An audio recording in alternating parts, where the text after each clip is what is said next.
الحمدللہ Recording in الحمدللہ progress. وحدہ لا شریک لہ والصلاة والسلام علی من لا نبی بعدہ وعلی آلہ واصحابہ الذین اوفوا عہدہ اما بعد۔ ہمارا تخصص فی العقائد الاسلامیہ میں اصول حدیث پر سبق چل رہا تھا۔ آج ہم پڑھیں گے روات کی تعداد کے اعتبار سے حدیث مبارک کی تقسیم۔ راوی کتنے ہوں تو حدیث کا نام کیا ہے، کتنی تعداد ہو تو حدیث کا نام کیا ہے۔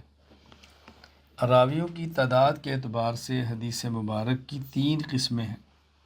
نمبر 1 حدیث مشہور، نمبر 2 حدیث عزیز، نمبر 3 حدیث غریب۔ نمبر 1 حدیث مشہور، نمبر 2 حدیث عزیز، نمبر 3 حدیث غریب۔ حدیث مشہور، دکتور محمود احمد الطحان تیسیر مصطلح الحدیث میں لکھتے ہیں: ما رواہ ثلاثۃ فاکثر فی کل طبقۃ ما لم یبلغ حد التواتر، جس کے راوی ہر زمانہ میں 3 یا 3 سے زیادہ ہوں لیکن وہ حد تواتر تک نہ پہنچے، اس کو حدیث مشہور کہتے ہیں۔ کسی بھی دور میں جس حدیث کے راوی 3 سے کم نہ ہوں، کم از کم 3 ہوں، تو یہ حدیث مشہور ہوگی۔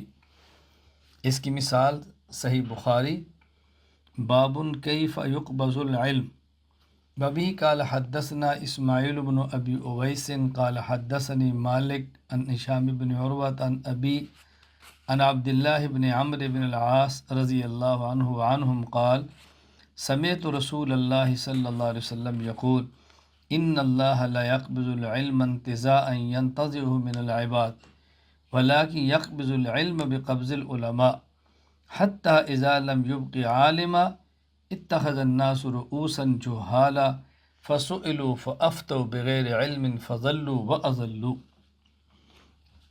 چونکہ اصول حدیث کا سبق ہے، بنیادی طور میں اس میں حدیث کی مثال دینی ہوتی ہے اور بات سمجھانی ہوتی ہے۔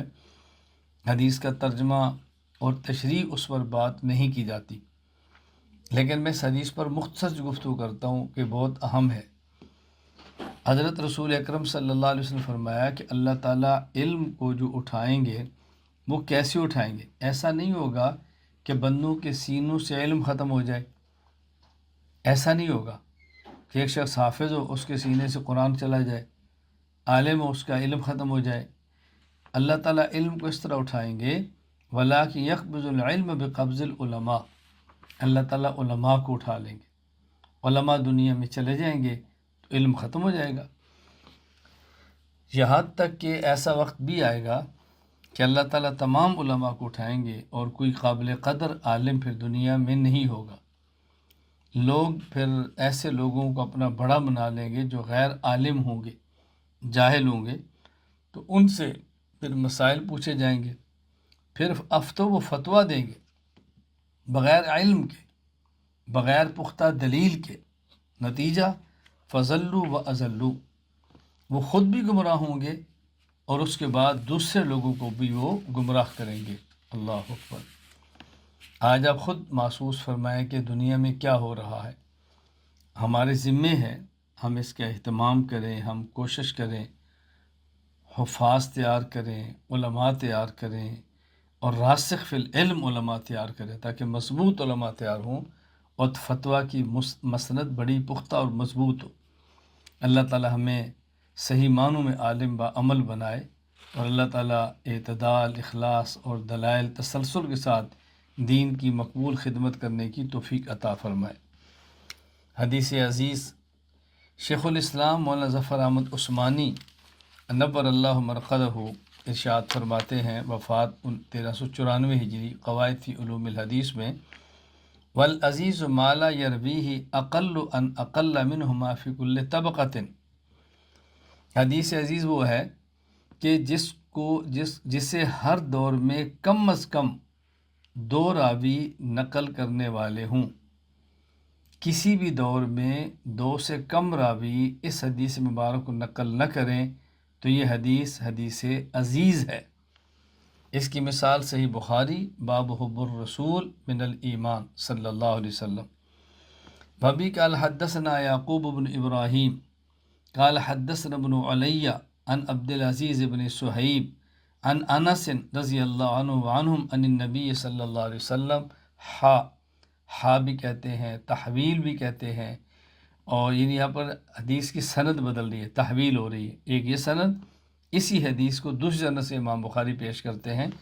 وابی قال حدثنا آدم قال حدثنا شعبۃ عن قتادۃ عن انس رضی اللہ عنہ وعنہم قال قال النبی صلی اللہ علیہ وسلم لا یؤمن احدکم حتی اکون احب الیہ من والدہ وولدہ والناس اجمعین.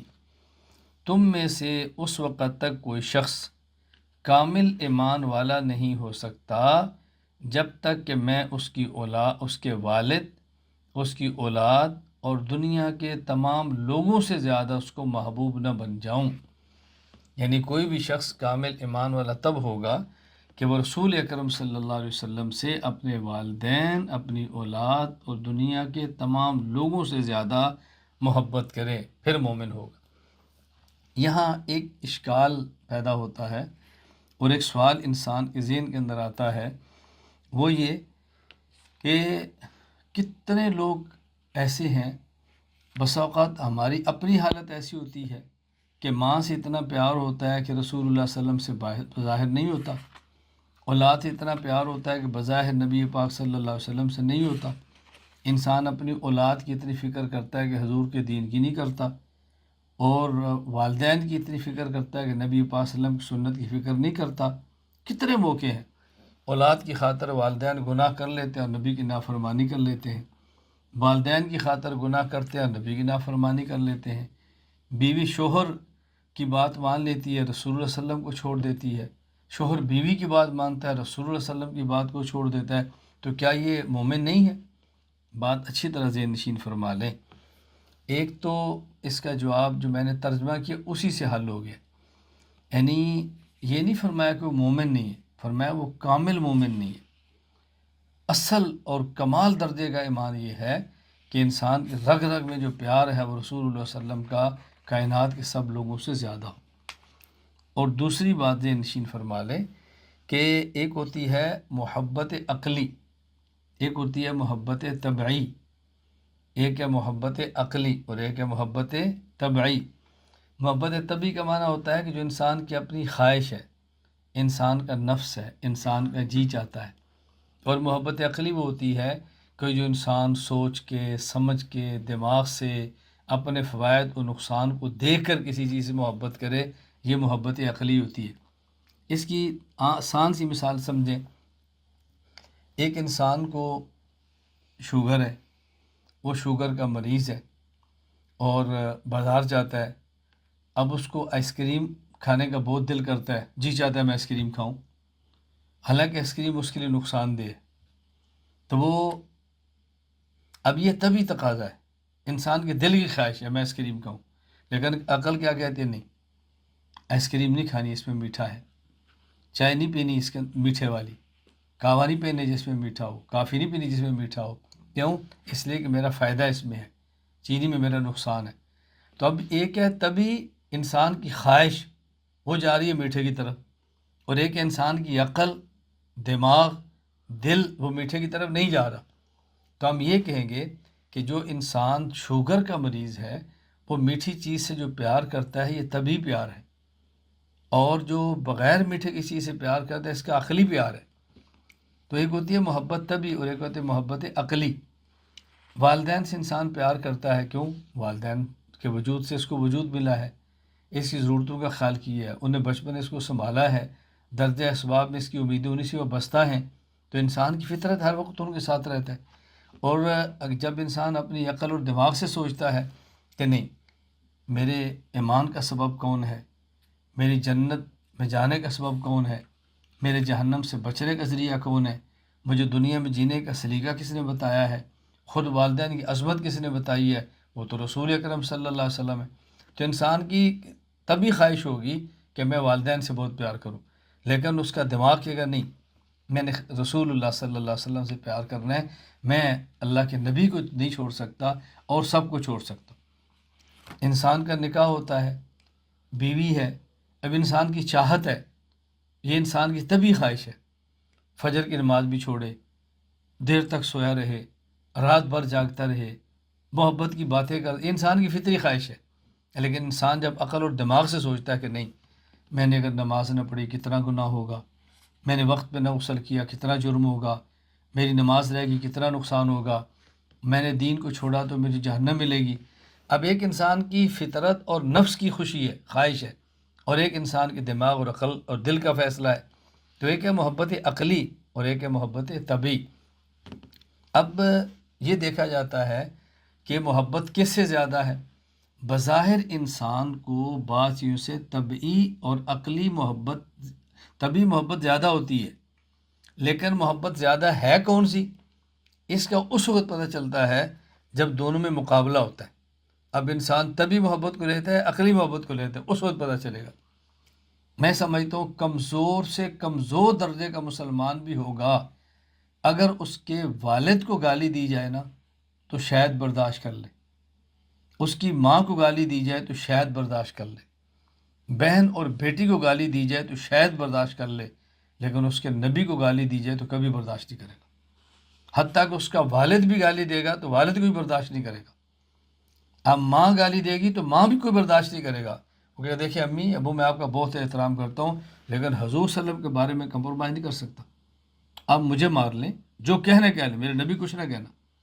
اب یہ دیکھیں، ماں اور باپ سے تبھی محبت زیادہ ہے، لیکن عقلی محبت وہ انسان کو اللہ کے نبی سے زیادہ ہے.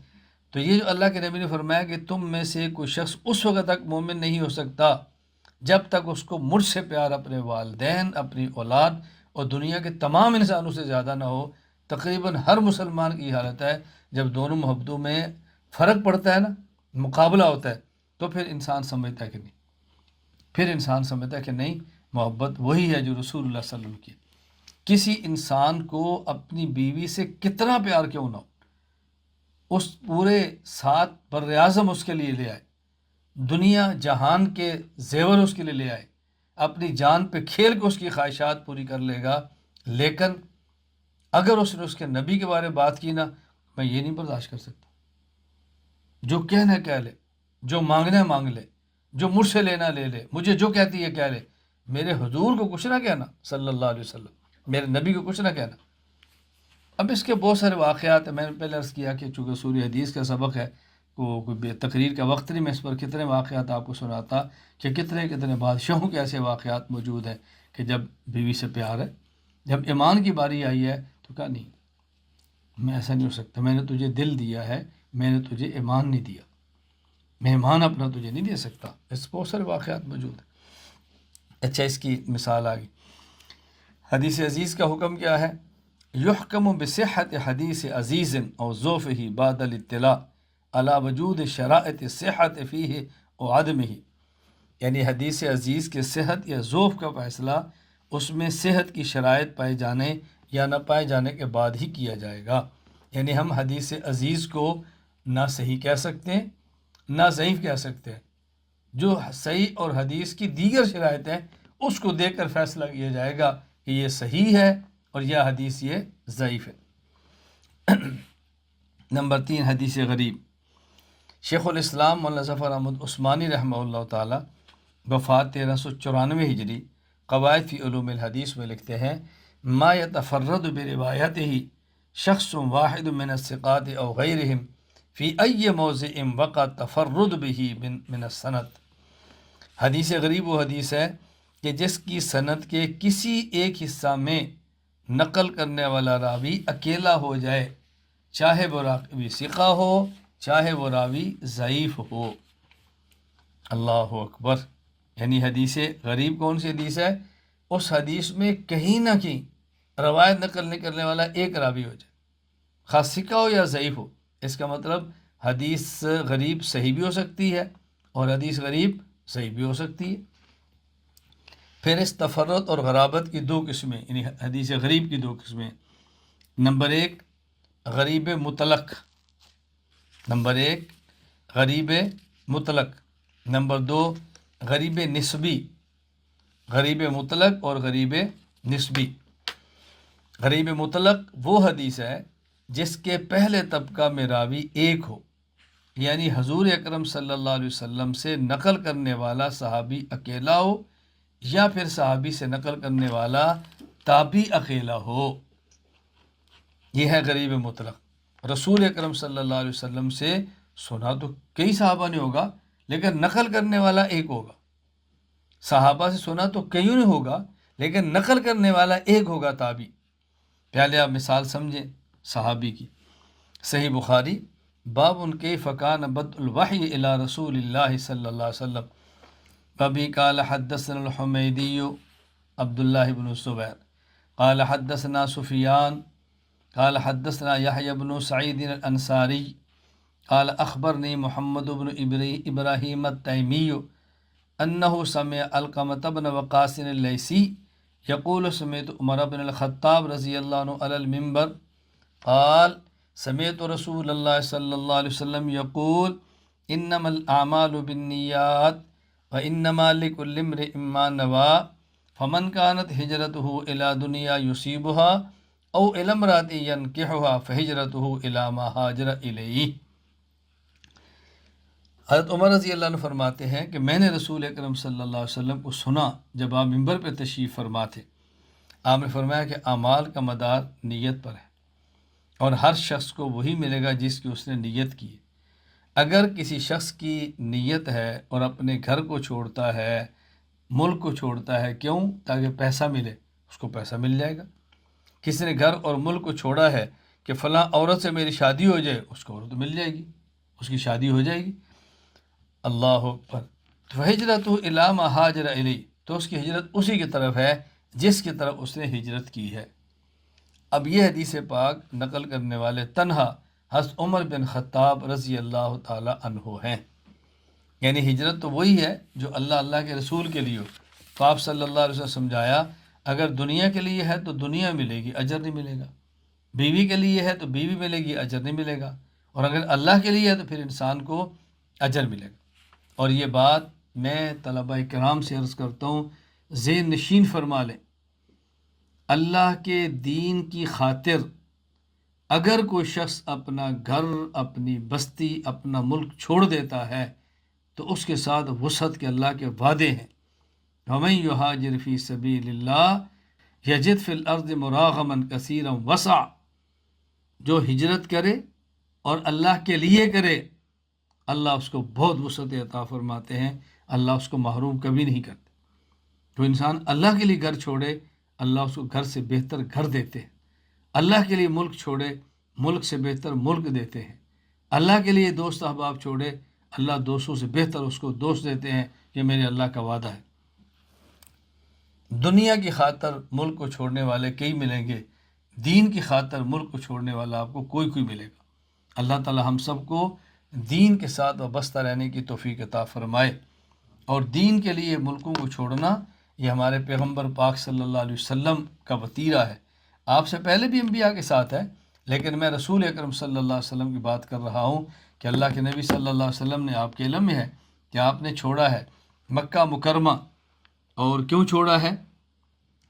دین کی وجہ سے گھر چھوڑ دیا آپ نے، وطن چھوڑ دیے، خاندان کو چھوڑ دیے، حتیٰ کہ آپ بیت اللہ کو چھوڑ کے جا رہے ہیں، اور آپ فرماتے ہیں کہ اے کعبہ تجھ کو چھوڑ کر جانے کو دل نہیں کرتا، لیکن تیری قوم اب مجھے رہنے نہیں دیتی۔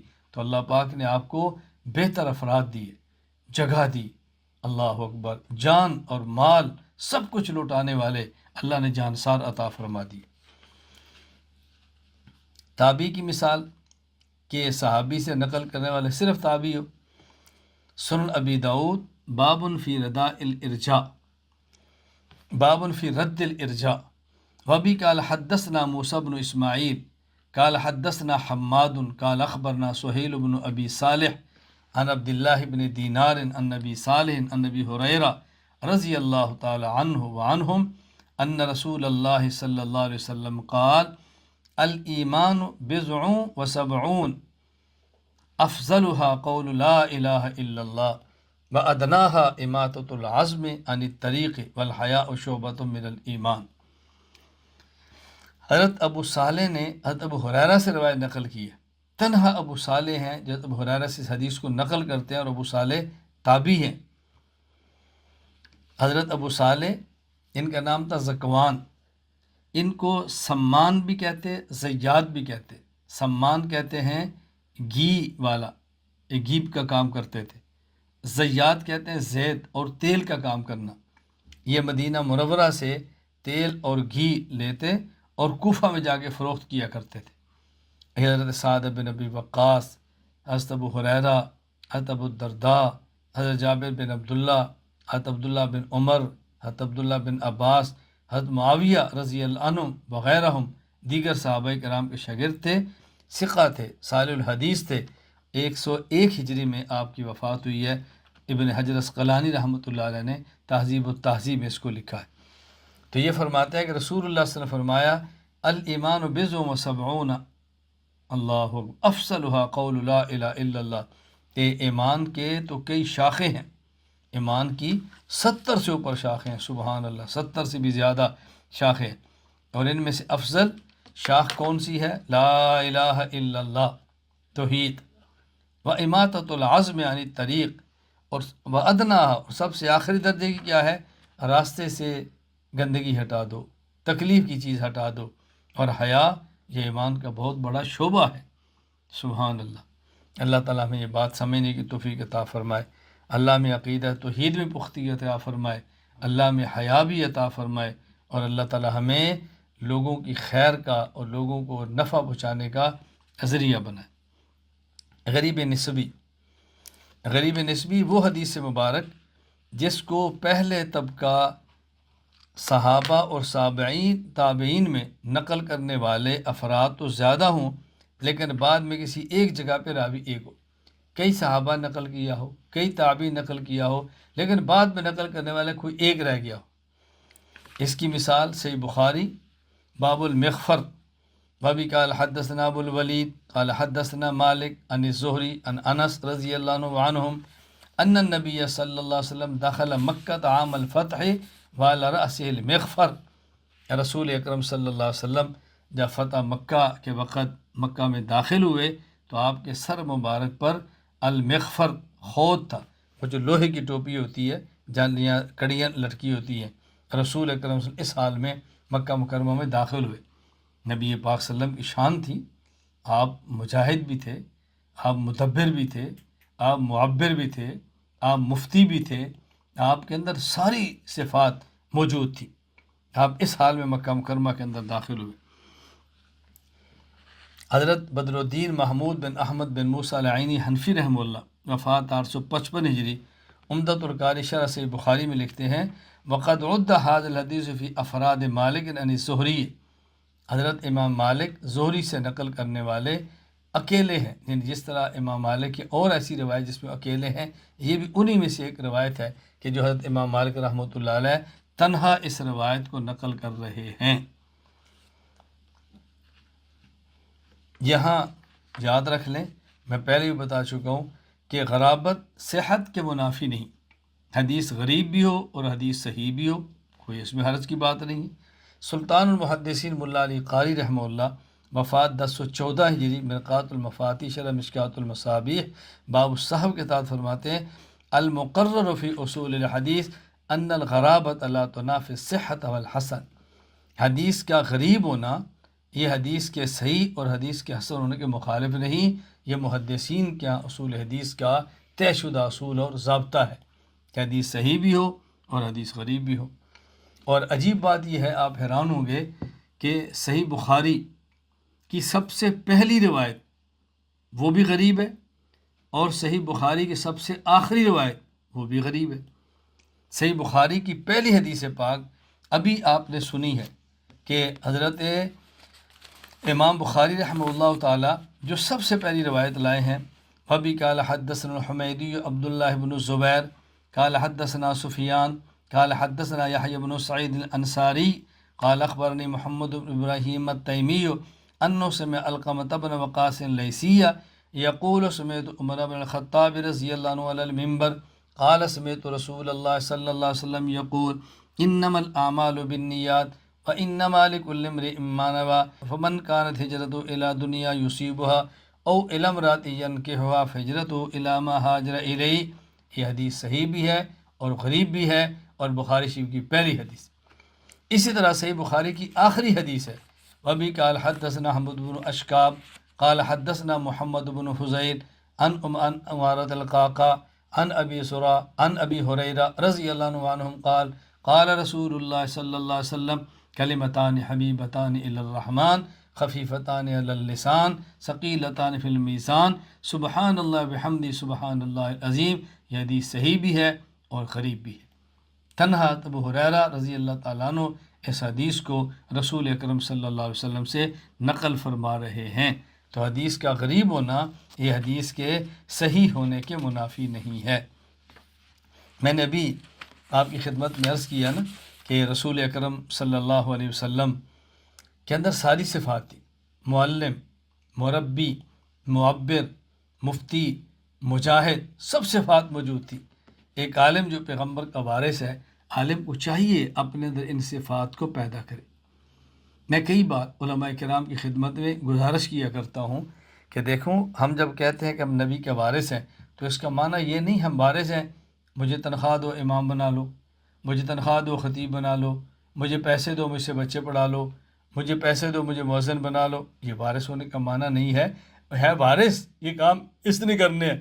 اصل یہ ہے نبوت کی فکر کا وارث ہو، نبوت کے درد کا وارث ہو، نبوت کے علم کا وارث ہو، نبوت نے دین کے جن شعبوں میں کام کیا ان میں سے ہر شعبے کا وارث ہو.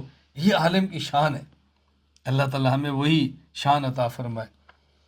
ایک بار میرا ایک سبق تھا اور خواتین میں تھا. ایک خاتون غیر مقلدن اس نے چٹ لکھی کہ کیا خواتین بھی کسی عالم سے اصلاحی تعلق قائم کر کے بیعت کر سکتی ہیں؟ میں نے کہا کر سکتی ہیں. اس نے پوچھا دلیل کیا ہے؟ میں نے کہا قرآن کریم سورۃ الممتحنہ میں ہے یا ایھا النبی اذا جاءک المؤمنات یبایعنک. اے نبی اگر آپ کے پاس وہ عورتیں ہیں جو ایمان لا چکی ہیں اور وہ بیعت کا ارادہ رکھتی ہوں علی اللہ یشرکن باللہ شیئا ولا یسرقن ولا یزنین ولا یقتلن اولادہن ولا یاتین ببہتان یفترینہ بین ایدیہن وارجلہن ولا یعصینک فی معروف. یہ آپ سے عہد کریں شرک، چوری، زنا، بہتان اور آپ کی نافرمانی یہ کام نہیں کریں گی اور آپ کی بات مانیں گی تو آپ ان کو فبایعہن بیعت کر لیں. واستغفر لہن اللہ سے استغفار کریں. اس خاتون غیر مقلدن نے سوال کیا کہ میرا سوال یہ نہیں ہے کہ کوئی خاتون پیغمبر کے ہاتھ پر بیعت کر سکتی ہے یا نہیں صلی اللہ علیہ وسلم. میرا سوال یہ ہے کہ عالم سے بیعت کر سکتی ہے کہ نہیں. میں نے پوچھا عالم سے بیعت اور آپ نے دلیل میں نبی کی بیعت پیش کر دی. یہ تو میرا سوال ہی نہیں ہے، اس کو تو میں تسلیم کرتی ہوں. میں نے کہا بیٹی مجھے یہ بات بتاؤ کہ رسول اکرم صلی اللہ علیہ وسلم کے مبارک زمانہ مسجد نبوی میں مصلی کی امامت کون کرتا؟ کہتے ہیں آپ. میں نے کہا جمعہ کا خطبہ؟ کہا جی آپ. میں نے کہا نکاح؟ کہتی ہیں آپ. خواب کی تعبیر؟ کہتی ہیں آپ. میں نے کہا فتویٰ؟ کہتی ہے آپ. میدان جہاد کی قیادت؟ کہتی ہے آپ. میں نے کہا بیعت؟ کہتی ہے آپ. میں نے کہا آج کے دور میں بتاؤ مصلی کی امامت کون کرے گا؟ کہتی ہے عالم. میں نے کہا خطبہ جمعہ؟ کہا جی عالم. میں نے کہا نکاح؟ کہتے ہیں عالم. خواب کی تعبیر؟ کہتی ہے عالم. میں نے کہا فتویٰ؟ عالم. جہاد؟ عالم. میں نے کہا جب یہ سارے کام عالم نے کرنے ہیں تو بیٹی یہ بتاؤ کہ اگر تم نے بیعت کرنا ہو تو پھر میں تمہارے نبی لے کر آؤں گا. جب باقی سارے کام عالم نے کرنے ہیں تو یہ کام بھی عالم ہی کرے گا. اس نے کہا جی مجھے بات سمجھ آ گئی. دیکھو نا دلیل سے بات کی جائے تو بندے کو بات سمجھ آتی ہے. ہم ہر بات میں جذباتی ہو جاتے ہیں. جذباتی نہ ہوں، دلیل کے ساتھ بات کریں، اخلاص کے ساتھ بات کریں. اللہ تعالی ہم سب کو یہ بات سمجھنے کی توفیق عطا فرمائے.